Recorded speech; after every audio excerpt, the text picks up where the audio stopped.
And we are live. Nice. Love to hear it. Thursday here in a holiday week going live right now. We got Anthony over there as we're going to go live over here on Instagram as well. Thank you all for joining us per always here on the Patrick Carr Show. We got a great show here for you today. A lot of exciting stuff happening throughout Florida. We're going to be covering some Florida issues, some national stuff, and of course, we've got the holiday weekend around the corner. So we're going to try to entertain you as well.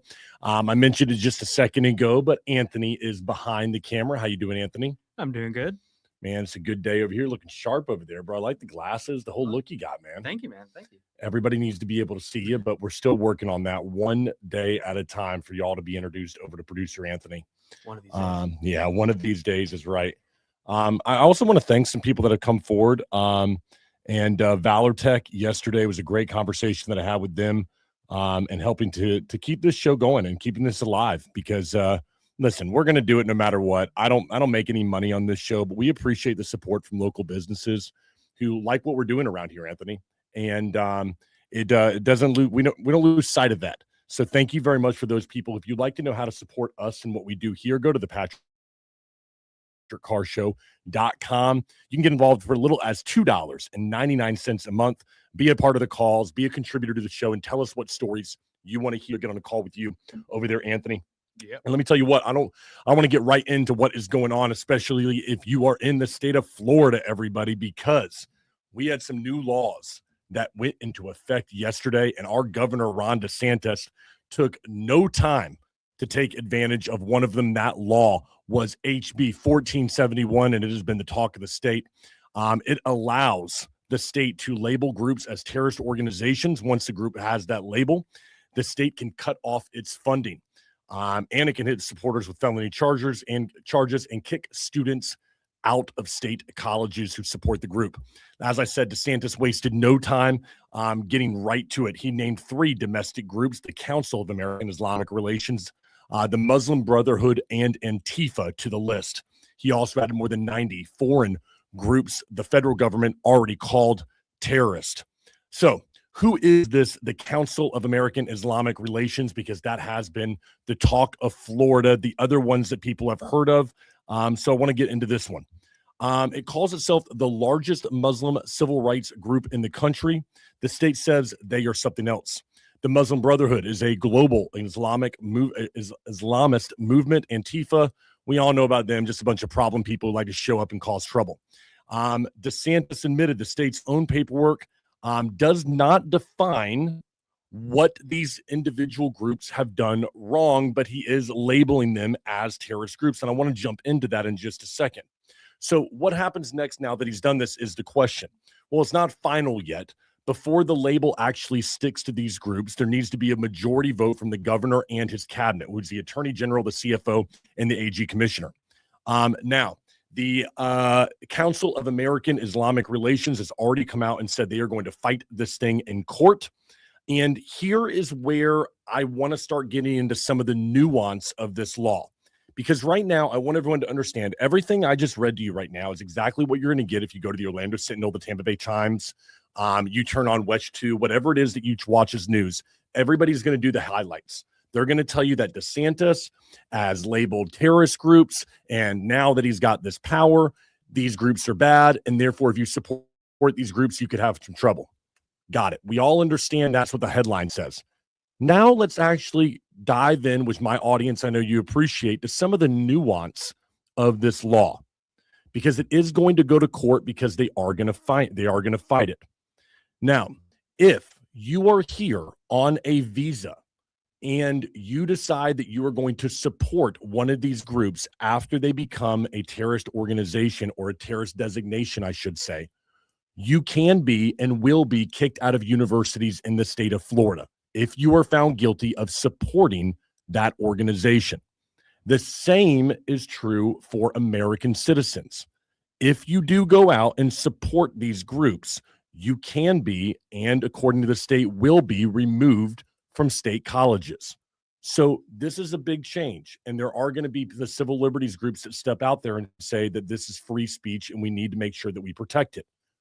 I tell you this because I want you to understand that these designations that are given are serious. it's not just going to be something that the federal government looks after. You could be a kid, you could be a supporter of one of these groups, and you could see real repercussions in the months to come as you get back onto your university campuses. That's number one. The bigger deal here, everybody, this is where I have a problem with the law, not in how DeSantis. Listen, I'm going to be very frank.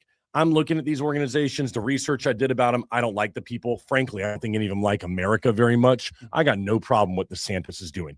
But I also understand this, Anthony, that DeSantis is not going to be in power forever, and Republicans won't be in power forever. And so for all my guys like me who like DeSantis, or you're happy that Jay Collins is going to get in there, okay, cool, great. But we know that 15 years down the road, it may not be the case. And the laws that you support today, you better be ready to defend tomorrow when you don't agree with how they're being interpreted or applied. We've talked about that many times, Anthony. Yeah. And work with me here on this. Here's what happens, all right? Because I want people to stop cheering so hard. Under this law, the state does not have to show why it designates somebody as a terrorist in the state of Florida.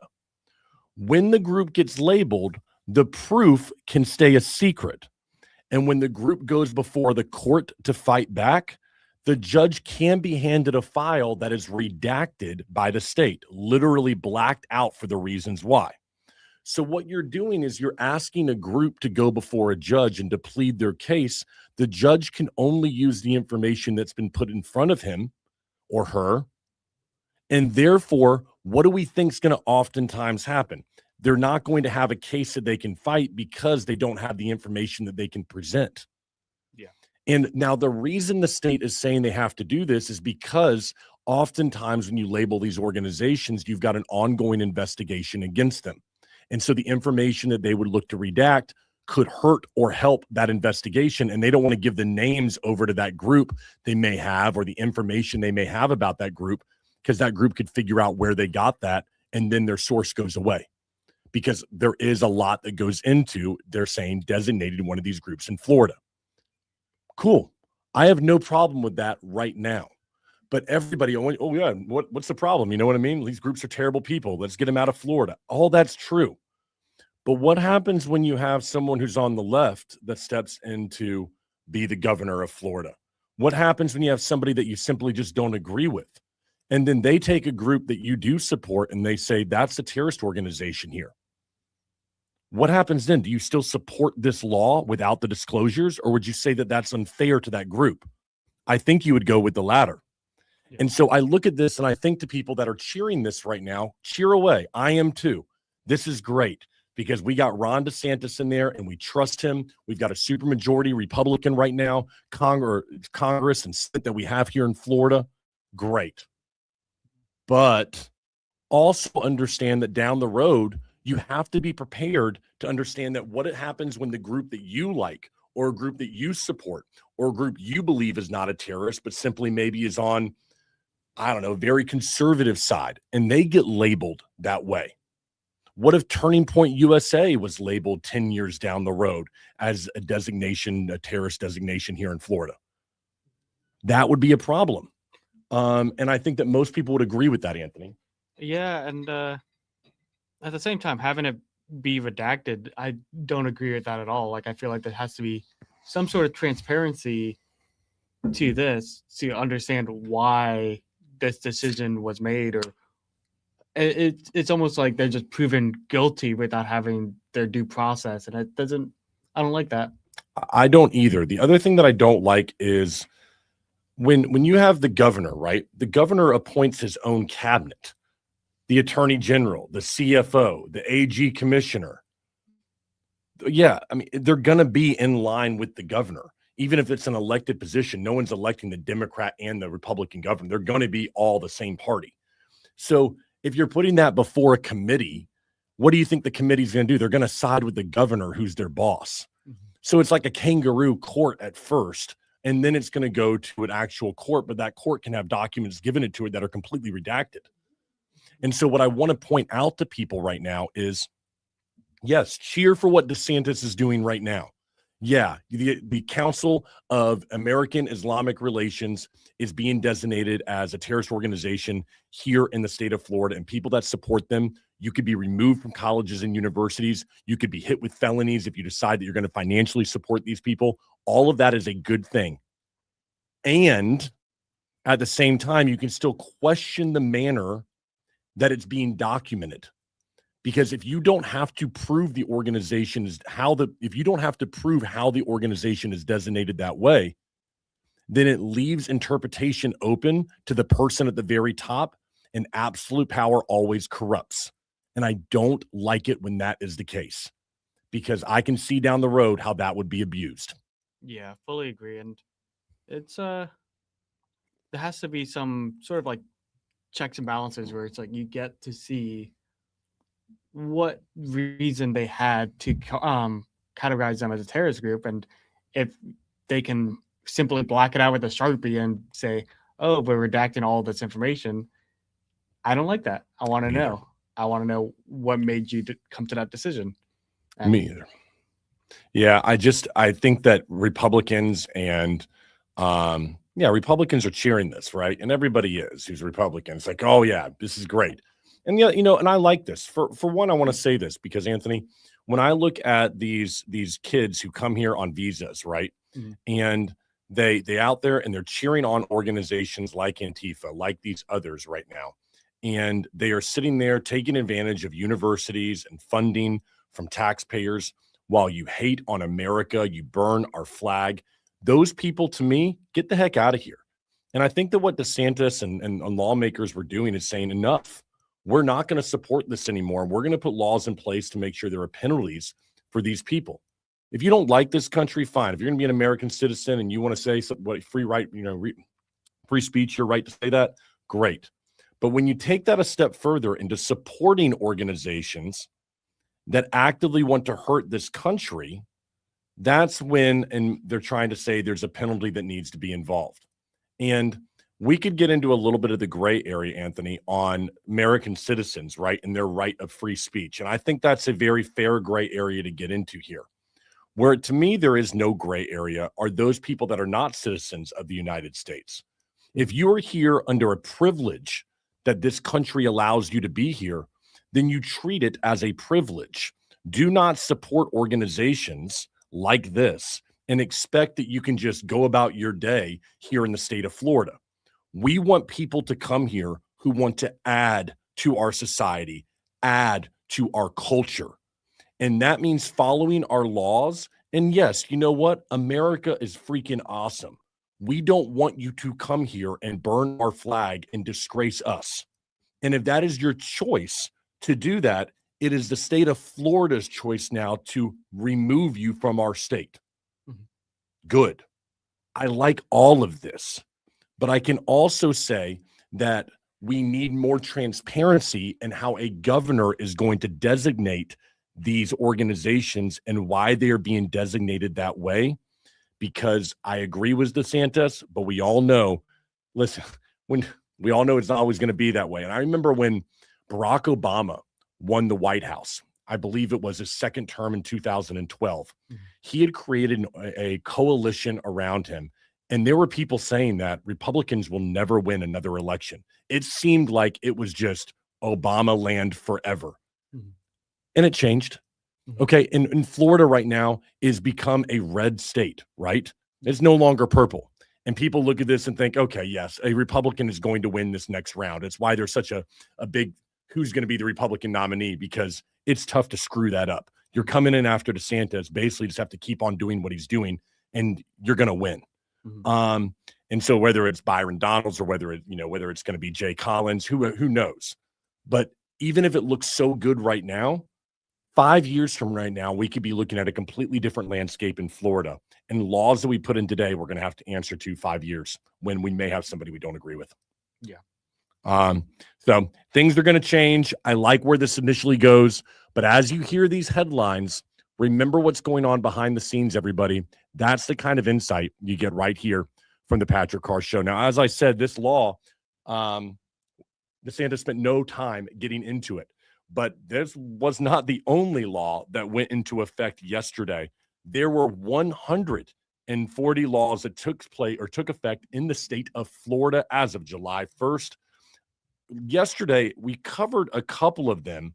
I want to cover one more law that went into effect that I really like, Anthony, because there were so many of them, right? Yeah. And for some of you, you may not be familiar with this case, but I want to talk about Missy's law that went into effect. And this is beautiful because I think that everybody who's sane can agree that this is a wonderful thing that Florida has done and it needs to be instituted across the country. The law requires the courts to take a person into custody immediately after they plead guilty, no contest, or are found guilty of a dangerous crime while sentencing is going on. Any violation related to something on your computer or kids is included in the list of dangerous crimes. So I want everyone to, this is such a great thing. You're not getting out on bond. You're not going to plead no contest and you're going to sit out there at your home. If you do a violent crime in the state of Florida and you plead no contest, you're going to sit in prison while we wait for sentencing right now. This makes sense to me. If you sit there and you have something on your computer and let's just say underage stuff, whatever, I'm not going to, everyone knows what I mean. You're going to sit in prison and you're going to rot hopefully for a long time. I look at this and I think good job by our attorney general by getting this law pushed forward. We don't need these people on the streets after they plead no contest, which basically for everyone who's not familiar with no contest means, it means that you're basically just saying, I'm going to allow you, judge, to make the decision on what happens to me. And so you're not saying you're guilty. You're not saying you're innocent. You look at the facts, judge, and you're going to make the case for me. I plead no contest. I'm allowing you to make the decision right here of what happens.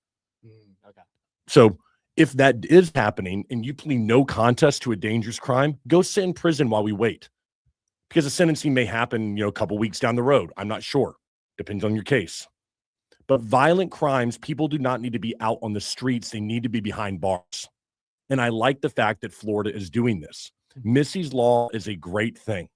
For those of you who are not familiar, May 19th, 2025, 5-year-old Missy Mogul was killed by her stepfather, who was released on bond after he was found guilty of traveling to meet a minor the year prior. This law was proposed, I said, by our attorney general to stop things like this from happening. There are some really good stuff like that have been implemented in the state of Florida. We are going to be a state of law and order around here. Don't come to Florida and decide that you want to do stupid crap. All right. The state of Texas needs to take a little bit of our playbook because it's starting to get a little bit, I don't know, it's starting to get a little left liberal over there in Texas right now. But I love what DeSantis is doing. He's not being a lame duck like Buddy Dyer is in Orlando. He's actually doing things here. People know DeSantis ain't going to be around. He's term limited, but he's sitting there and he's going, hey, we're going to do things the way I want to do them. We're going to push through an agenda in this supermajority Congress that I got, and we're going to get things done around here. Good for you, bro. And you know what? I like 95% of what DeSantis put in here. Some of these laws are kind of crazy. I mean, like using gold and silver can pay debts to the government. Can you see that guy walking into the DMV because he owes like tolls and he's going to pay like with a silver bar, just drops it on the counter because you can actually do that, pay with gold and silver now to the government? Like, it kind of seems like they haven't really thought that one out right now. It's HB 999, just so everyone's aware. It's House Bill 999, legal tender. Certain gold and silver coins can be used as legal tender for payments of debt. Government entities can accept these coins as payments for taxes, charges, and other dues. Honestly, I'm okay with that one because I've seen those people come in, pay like on YouTube, or they're paying their DMV fine with like pennies. Like they have a whole like, because it's legal tender, so they have to accept pennies. So it's like $100 worth of pennies. Yeah, I'm okay. I'm game for that. Yeah. The one that, I'm going to tell you this. I got to talk to a friend of mine, Evan. He is the head coach at Armwood High School where I went. If I knew he was listening, man, I would tell him to call my phone right now. One of the greatest athletic coaches in the state. Okay. Multiple state championships. He was a great player when we were in high school, just a great guy in general. All right. But SB 178 caught my eye, and I don't know the details about it yet. If anybody is listening and wants to send me details about this actual law, I'm very interested in learning more about it. Get this, Anthony. This legislation allows high school coaches to use their personal money to support players up to $15,000 per year per athletic team. It can be used for food, transportation, or recovery services, but not used to recruit athletes. So I don't understand what the difference is. If you are saying, I guess for me, I'm looking at this and thinking personal money to support players. You get $15,000 a year. Mm-hmm. Not a lot of money to support an entire team. But it's like $15,000 of your own personal money, right? Yeah, your own personal money. So, okay, we've started the slippery slope now, Anthony. All right, now now it's in. Now you've got a $15,000. Well, next year, 30,000, 100,000. You can spend all the money you want as a high school coach. It's your money. You can do whatever you want, right? Yeah, that's where we're going. You know that's where it's going. Okay, now let's take something like a St. Thomas Aquinas powerhouse down in South Florida. You know, down that your area where you're from. Yeah. All right, St. Thomas Aquinas got a lot of money. Booster steps in and goes, hey, I'm going to give the head coach $100,000 a year. Your money. It's your personal money, coach. You can do whatever you want with it right now because you can support your team. Do you want to tell me that that's not recruiting? If you're a personal coach and now has $100,000 to spend and a kid is considering coming to your school or another school, and he sees that those kids are getting dinners every night, they're getting better pads, they're getting better uniforms, they're getting better stuff because it's coming out of the own coach's personal money. But if you tell me that I'm a kid and I go to Miami Central or I can go to St. Thomas Aquinas right now, and I'm looking at what those kids are receiving from their coach versus what this coach over here is able to afford, there's no doubt that in turn is going to be recruiting at the high school level. You can't tell me that just because they're not promising that money to a kid that it's not going to influence their decision on where to go to school. I'm wondering too, before this House bill, was it no limit? I think that you weren't allowed to spend any money of your personal money on your kids at all at the high school level. In other words, there's no money in the high school game. Okay. And so if you had, I couldn't take out my wallet and give it to my basketball team and say, go buy a pre-game meal with this. I wasn't allowed to do that because I'm giving them money as part of my team and as their coach. Yeah. But when you're telling me that $15,000 of my own money can be used, it doesn't say where I got that money from. There's no checks and balance to where that coach gets their money from. And who's not to say that, the coach didn't cut my grass and I gave him $100,000 to cut my grass one day. I can choose how I spend my money as a booster. Yeah. And when I look at this and I think about the landscape of high schools in Florida, I've played at a high level. I understand that these schools, some of them have amazing athletes, but they ain't got no money. Mm-hmm. And those athletes are looking for places to go that can put them in great schools. And if you're telling me I can go over here to Miami Central, or, I could go to a good example in Tampa would be like Armwood versus Plant High School. Armwood being not that great of doesn't have a lot of money where I went to school. Plant does, both public high schools. And so you have boosters who went to Plant who are giving over a $50,000 check under the table over to Plant's coach. That's not under they can do that if they want. They can give that guy money. Yeah. But now he's allowed to then turn around and give that to the team. What's going to happen then to high school sports? And it doesn't stop at 15. Once you open the door, you're done.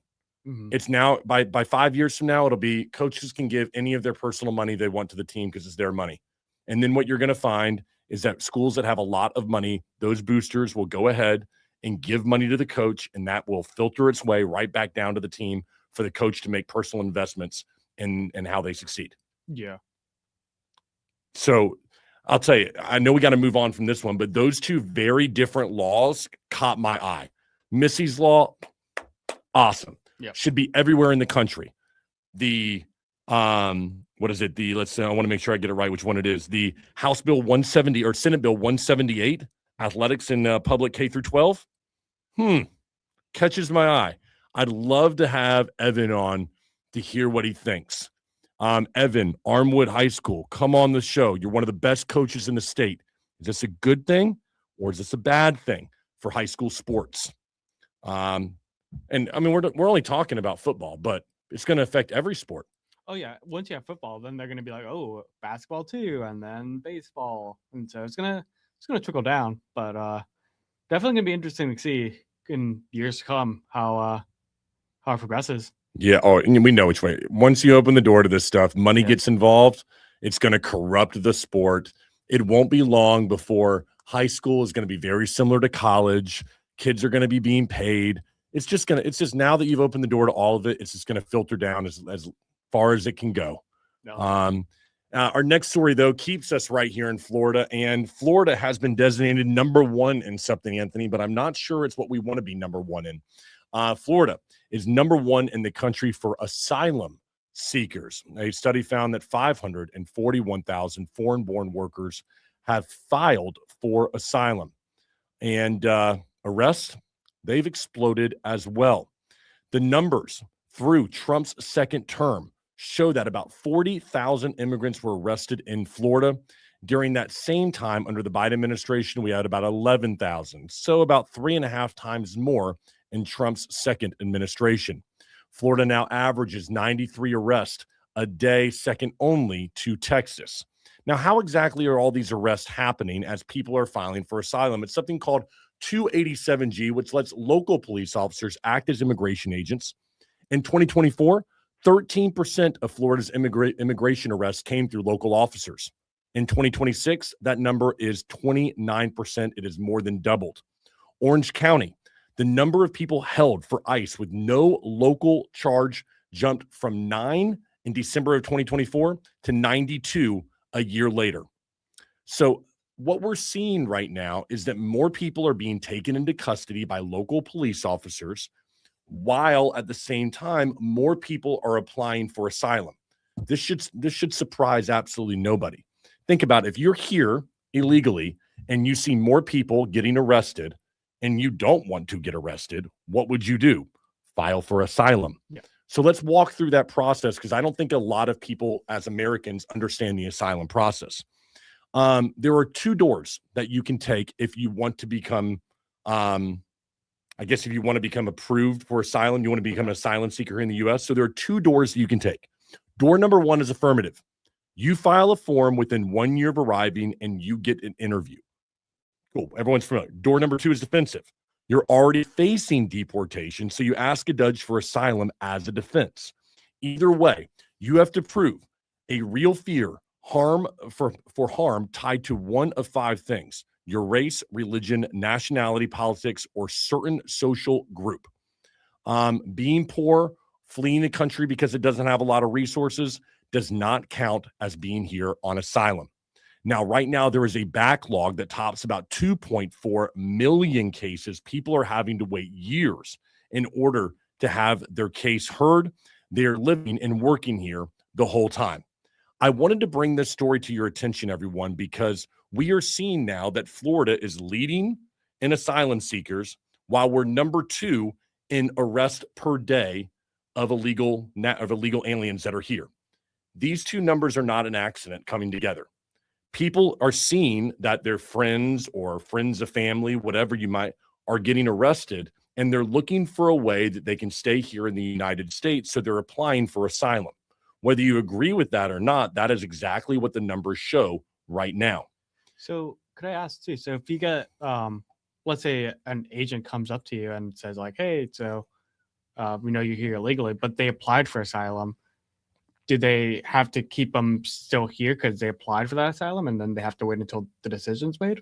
No, they don't. No? Okay. They could, Okay. but they don't have to. Okay. And I'm happy you asked that question, because people have asked me, okay, Patrick, what would you do, right? How do you solve the immigration problem that we have in Florida?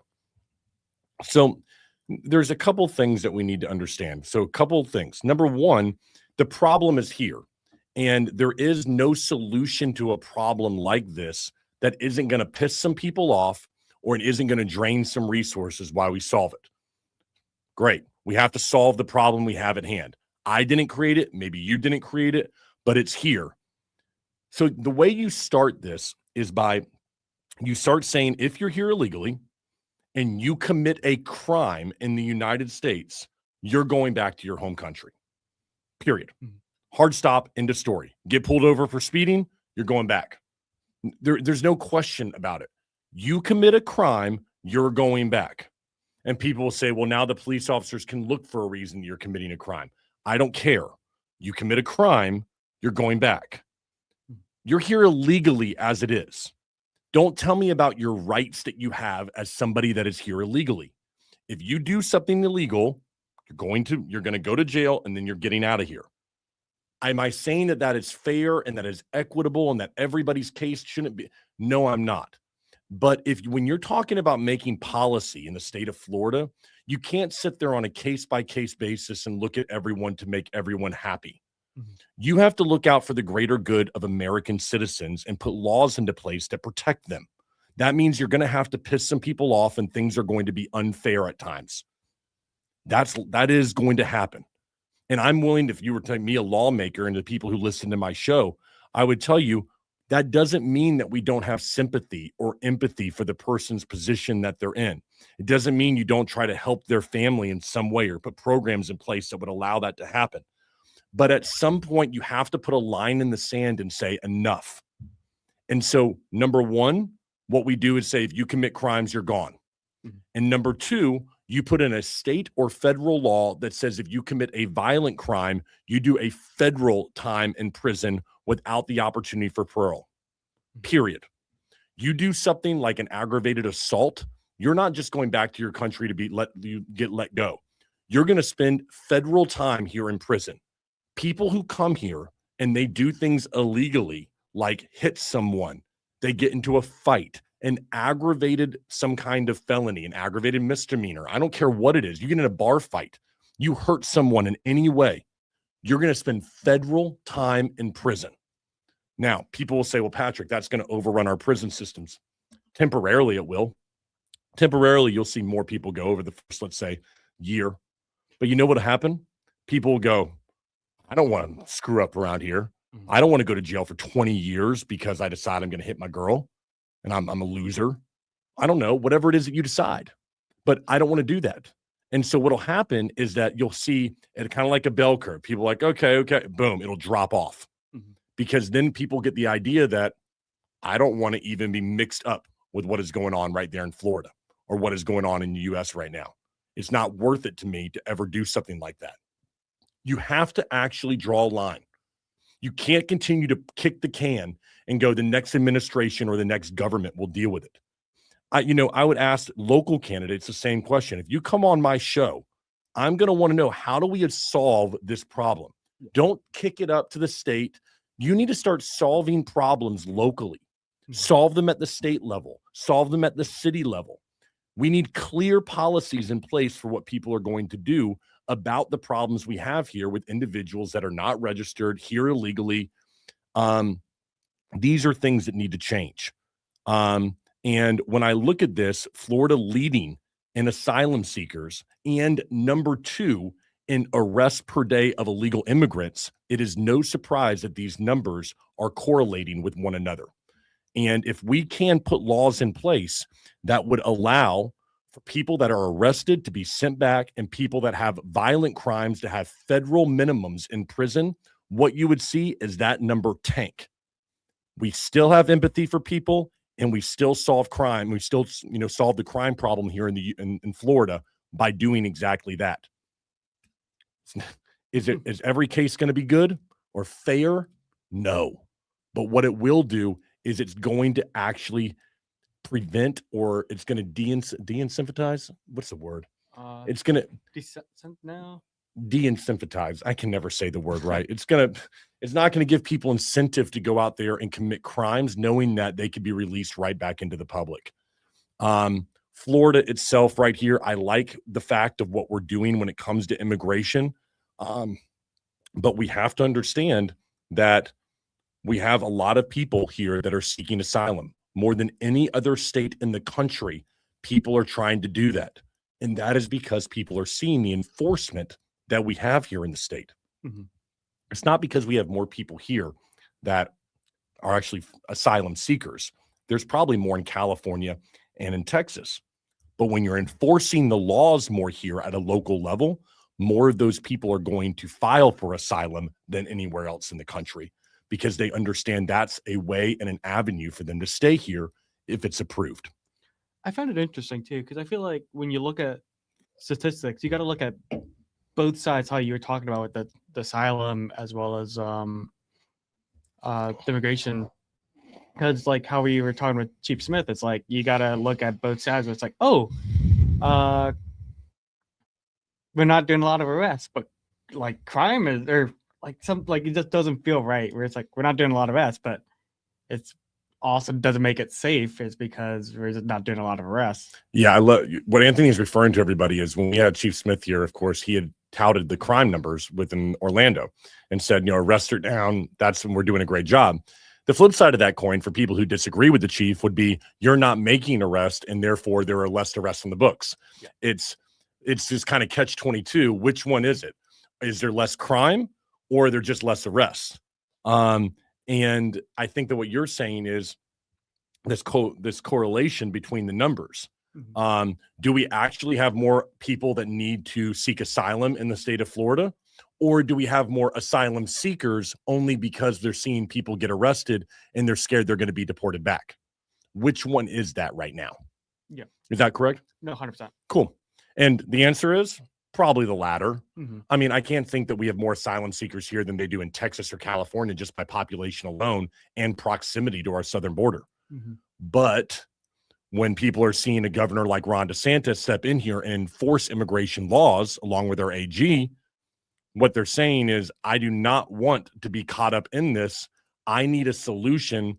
Well, an easy one is to file with the state with an affirmative plea for asylum, and then hope that my case is heard and perhaps I'm able to stay here under that. So I don't blame the person who's doing it, but I also believe that we have to put a line in the sand, and that's exactly how I would do it. And I think it's somebody's got to have a backbone at the state or local level to begin to do something about this problem. I think that state of Florida is leading the way, but we need to do more. I want to turn up to our number 4 story. Folks, if you have not heard, if you live in Central Florida, I had no idea about this, Anthony. But as of July 1st, your tolls are going up, everybody. That is right. Toll rates went up for roads toll rates went up for roads that are run by the Central Florida Express Authority, the CFX. It's about a 109-mile network across 5 counties: Orange, Osceola, Seminole, Lake, and Brevard. So if you drive down 408, 417, 429, 528, basically any of those roads outside of I-4, your tolls just went up, and you probably had no idea. Here's the kicker, everybody. You know they go up every year? That's right. Your tolls in the state of Florida, right there on all those roads, go up every year on July 1st. How much? Depends on the year. This year, about 1.5%. All right. So I sat here, I was like, whoa. You mean to tell me now I got to pay to go in the express lane?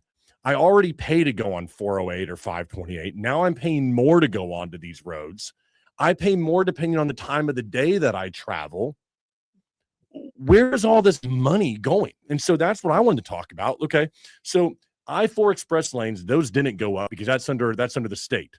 But as I said, the stuff like 428, 429, 528, all those went up. That's the CFX. Let's see here. Okay. Where's my, so CFX, so it gets nothing from the state or federal government. Every dime from the tolls stays local and pays to run and expand the roads locally. What do you know? We just approved a $4 billion 5-year plan that will create 52,000 jobs, 98% of the work staying to private companies. I'm sure that that's going to be streamlined for completion in 2040, the way our government works locally around here. One thing we never got to talk about that as far as it took us 3 months to talk about this. One thing that freaking annoys me with Orlando is all the dang toll roads in Orlando. All the tolls just went up. I know, and you can't go anywhere in Orlando without taking a toll road. It's so annoying to me. So here we are. God, Orlando. Sometimes it's so frustrating to see just how inept our government is at running things. Think about this. If you, for all of us living in Central Florida who drive on these roads, The money that comes from these roads is supposed to build other roads for Orlando, not I-4. Those come from somewhere else. Okay. That's different. So just think about your toll roads right now. How many of them have you seen improved in the last 5 years? Anybody? Where's the money going? When are projects going to start in Orlando? We're supposed to be another 1.5% up for all those drivers who are going through. 1.5% up, up, up. More money going to the state, or more money going locally, more money going to the city. And we can't figure out what to do with it. Oh, well, look, Pat, there's a $4 billion 5-year project with 52,000 jobs promised that's coming right down the road. Sure.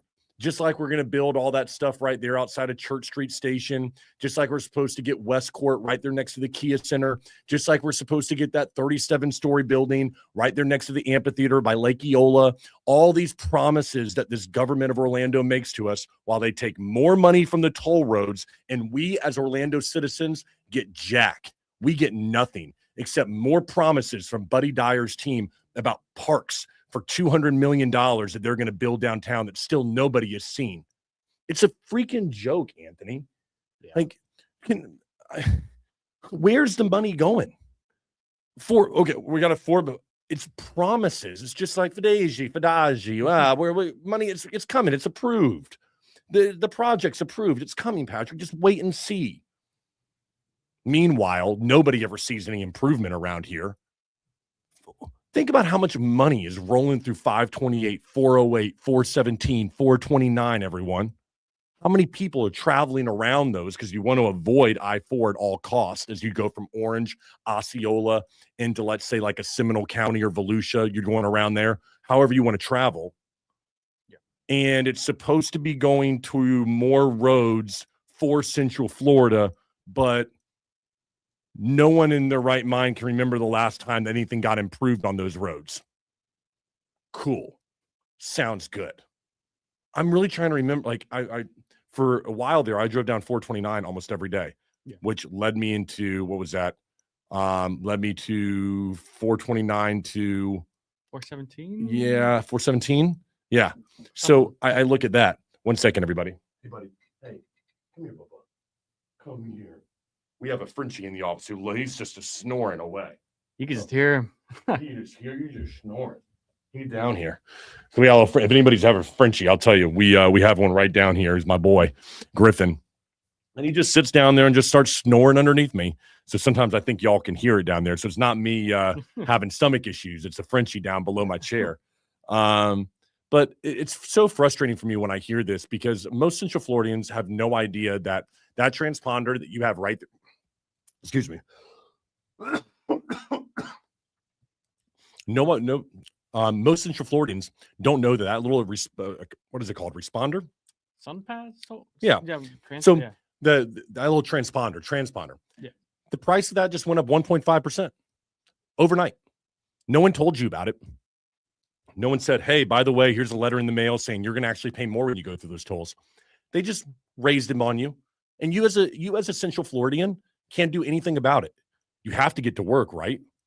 So imagine, this is not like, okay, 1.5%, is it going to break anybody's bank? No. But if I'm sitting there and I'm Orlando, if I'm Central Florida, and I'm looking at the fact that nothing else seems to be going right in this city, and you got high gas prices, you got people that are everywhere being gouged, it seems like no matter where they go. And now you're going to charge them 1.5 more to drive on your roads? Like, at what point does the government ever say, you know what, maybe we should try to make actual differences in people's lives and say, let's put a pause on this for at least 6 months while we figure out what we're doing, and stop taking in money from people when they see absolutely no improvement around their area. It pisses me off, Anthony. Yeah, honestly, I'm just still shocked that it goes up every year. I didn't know that was a thing. Yeah. Every July 1st, your tolls go up in Central Florida, and you're paying more today than you paid yesterday. It rises automatically. That's so annoying. Look at this. So back in 2017, the CFX board set a rule that every July 1st, I can't speak today.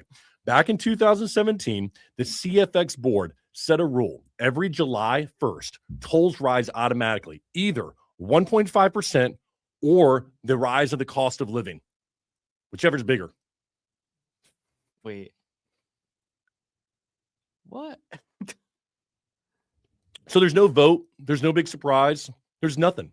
It's just, hey, we're going to charge whatever's larger, 1.5% or the cost of living. We're going to keep on increasing what you pay at the tolls. Does anybody remember why tolls were ever created? It's the craziest system. Tolls were created to pay for the road. So what happened is when originally tolls were created, it was a temporary thing. You would put, okay, I may be too young to remember this. Tolls are not an old thing. Tolls are relatively new. But what they were done is it said, hey, listen, guys, we need to build this road, but we don't have enough money. So what we're going to do is for the first couple of years that the road is open, we'll have tolls and everybody will pay 75 cents. And then that'll pay for the road. And then we'll come in there and we'll remove the tolls. That's what they did. Literally, they would remove the tolls and the road was open. Now it was paid for. It was just an avenue to pay for the road that they were building because there was a budget shortfall. Imagine that, a government that actually wanted to stay within the budget, right? That's crazy. But now they put in tolls because now you have to have some kind of money that you have to pay to drive on the road that you pay taxes for. Now they're going to go ahead and pay. You have to pay more money into it. That money goes up every year, what they charge you. And yet we don't see as Central Floridians any benefit from it other than, well, we got some promise somewhere along the way of a $4 billion project and it's coming down the road. Pun intended. Gosh, man. Welcome to Central Florida, everybody. But if you do live here and you are looking for a lot of fun coming up on July 4th weekend, then I'm going to say head on down to Altamont for Red, White, and Boom. It is returning to Crane Roost, everybody. I am talking about the biggest fireworks show in Central Florida. It's going to be a huge party coming right to Central Florida on July the 3rd. It's the 29th year, and people are expecting more than 200,000 Central Floridians to show up at Crane's Roost right there in Altamont. The event runs from 5 to 10 p.m. Folks, it is free for you and your family to go out there with live music, foods, drinks, kid zones, VIP areas for the adults to get a drink. Chris Lane will be there with Wish Radio, Bluestone Circle. It's a popular Orlando band. We got fireworks, of course, being the main event. Get this, Anthony. Those things are going to be going off around 9:30. The city is saying they're going to be sending off about 10 fireworks every second, all right, for 25 straight minutes. It's going to be an absolutely incredible show. There's free stuff for the kids to do, like wall climbing. There's going to be inflatable games. Like I said, the Oasis VIP beer garden. That's where you can find me if I was drinking, but I won't be. No, we'll be here working. And you get all the cool stuff that you're going to need. I want to say this. First of all, if you know anything about Altamont and you go down there, just know they're going to close the parking at the mall. Don't think that's going to be your escape. So parking is terrible. Do not try to do it. Just don't. All right. Especially if you're going to be down there and you're going to be drinking, take an Uber. Even arrange a ride, do something like that where you don't have to drive, especially if you plan on showing up in the afternoon. Good luck. You're going to be walking at least a half of a mile. There is no other way to put it. And one thing I also want to remind everybody of, big thing they get wrong about Red, White, and Boom, you can't bring your pets. Don't do it. Okay? A lot of people want to do that. And I love the fact that they've said no pets at Crane's Roost. And it is the most beautiful rule. I love dogs. Don't put dogs around fireworks. It's terrible. And I love the fact that they've instituted this rule. No dogs at Red, White, and Boom if you're going. First of all, you shouldn't have your dog there anyway. It's going to be terrifying for them. And I love the fact that they put this rule into place. It's going to be an absolutely spectacular event. If you get down there early enough with you, friends, buddies, family, whatever, you can have an absolutely amazing time. Walk around the lake. There's going to be vendors everywhere. You can do things like it kind of feels like a fair. Yeah. You can kind of get like the funnels, the cakes, and all that. If you're dating, go on a date there with somebody. If you just want to have a good time and have a few drinks, it's a great avenue to do that. A lot of local businesses will be out there with their food, their drinks, their people. You can support local by being out there at Red, White, and Boom tomorrow. Like I said, it is going down July the 3rd. Fireworks are going to be at around 9:30. Forgive me, everybody. Fireworks are going to start around 9:30, but the actual event is going to run from about 5 to 10 p.m. But don't be afraid to get there a little bit early, okay? A lot of people do. It's kind of like a tailgating thing. Don't be afraid to get there around lunchtime. You'll have plenty of stuff that you can do around that time, and you'll be able to beat a lot of the crowd. If you've got a place where you can get some shade, get some drinks in you, feel good, you're absolutely going to love the show that they put on there. Have you been? Yeah, I've been. Personally, not my thing. I'm going to tell you why, because it's the crowds are insane. Folks, think about that. If you've been to Crane's Roost in Altamont, 200,000 people showing up to that area, it's packed. I would highly recommend, if you plan on going there with your family, that you get there before 5 o'clock. Don't wait to sit. I'm going to get off work and we're going to go over there around 6 or 7 p.m. As a father, I'm sure you're going to be just gripping the steering wheel because it's going to be so frustrating with the traffic. Don't do it to yourself. Get off work. If you're going to be off work tomorrow, just go there a little early. Take your time with the family. If you get there well before 5, there's plenty to do leading up to the fireworks show at 9:30. It's an absolutely incredible fireworks show. I think it's the best fireworks show I've ever seen in Florida. I mean, they put on one heck of an event over there, and it lasts like 30 minutes. I think it says 25. It's like a 30-minute fireworks show, bro. I mean, this is nothing to shake a stick at. This is like the best thing Altamont does the entire year. I want to say, if I'm not mistaken, I could be right here. Outside of EDC, Red, White, and Boom is the second biggest attraction Central Florida does all year. Oh. EDC brings in about 500,000 people, but about 250,000 will come to Crane's Roost. It's a really, really special show and a great time. I'll tell you this in closing, everybody. The one thing I'm concerned about this weekend as we go into things is the safety in downtown Orlando. I just want to make sure that I express that one more time. We have me on record earlier this week saying that I believe there's something about the inconsistencies. It's something about the uptick in violence that we've seen in the streets of Orlando that has me extremely concerned, Anthony.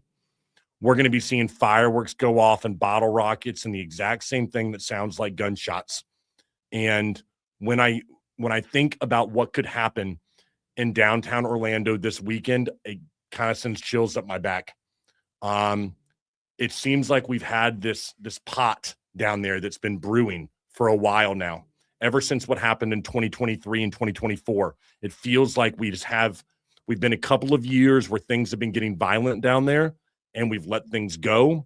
Things are just kind of, okay, it's kind of par for the course. And it leads me to believe something bad could be around the corner. And I really hate the fact that I feel that way. But this seems like a lot of people are going to be filtering their way downtown, and it's not going to be the kind of people that are going into these places, these entertainment venues. Very concerned about safety in downtown this weekend. You will not find me downtown. You will not find me at Crane's Roost. We'll be here working, attempting to get some great stuff together for our clients. But we'll have all update for you come Monday about exactly what happens over there, because it's going to be a very interesting time ahead. As July 4th weekend falls on a Saturday. Rarely see that one right there, man. Yeah, I used to go to, I'm trying to think what year it was, but I went to like downtown for 4th of July, but this was like before everything happened, and it was fun at the time, but now I can't even imagine going there. Now it's scary. Like I get scared. It's not. Yeah. And it's not.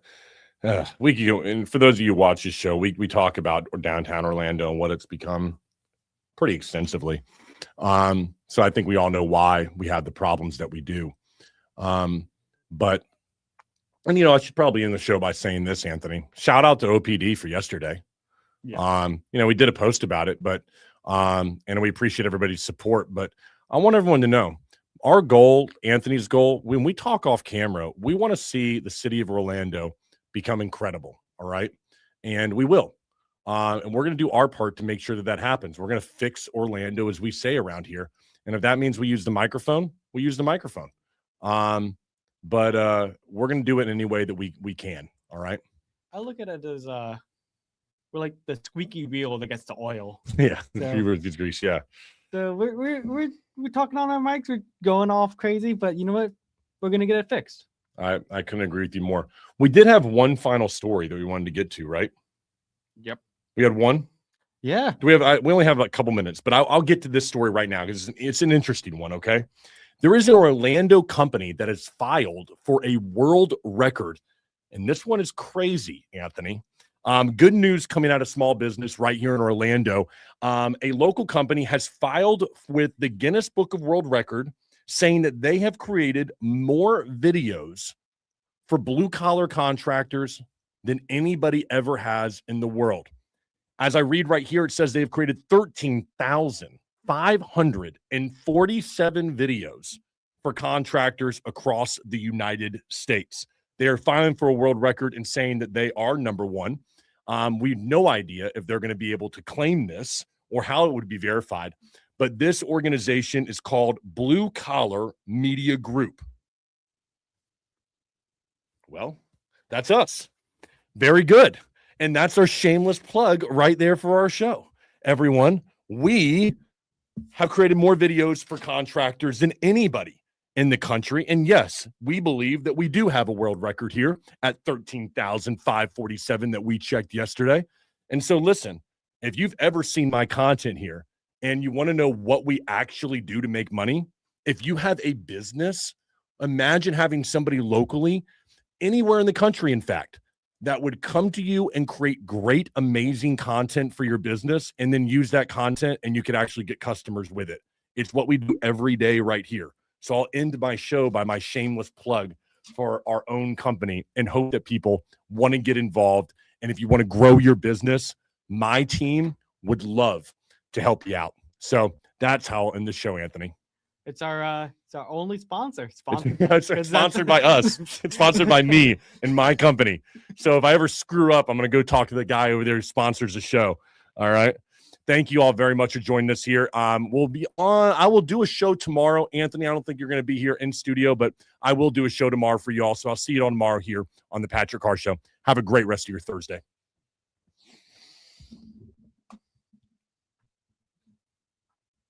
Stream.